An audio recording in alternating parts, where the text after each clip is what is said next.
Bonjour mesdames, qui j'en nouye, qui j'en t'ai passé semaine nou. Jodi nous gagnons un sujet spécial. C'est caché des pot réunion messieurs yo ak pasteur. Moi entendais en pile complainte pour nous. Messieurs dit nous pas vle bay rien du tout.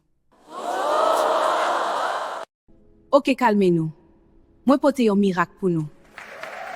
Ça le Yoni Oil. Ça c'est qui ça? Yoni Oil? Pour qui ça li se vivre? Ou tande messieurs au plenye? Qui j'en ça pral résoudre li? Bon nous plus détails sur produit ça. Yoni Oil pral reban tout ça n'te perdu. Affaire vagine pas ka mouiller à ça fini.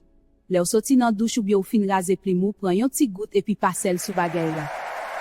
Les po boubou nou vin sek à cause rad ki trop serré, rasé, ou soit soué, li ka vin irrité. Men songe l'huile Yoni fait seulement pour utiliser des yo bouboun tant kou yon protection naturelle.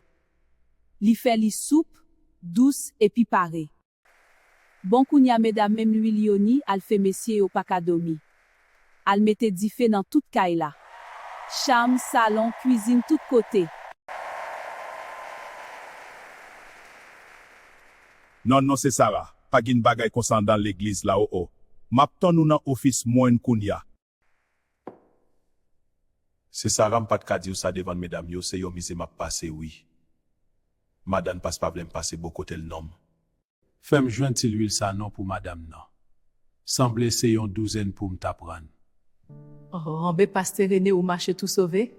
Rele kounya pour prendre l'huile Yoni pa ou la ou bien écrit nous.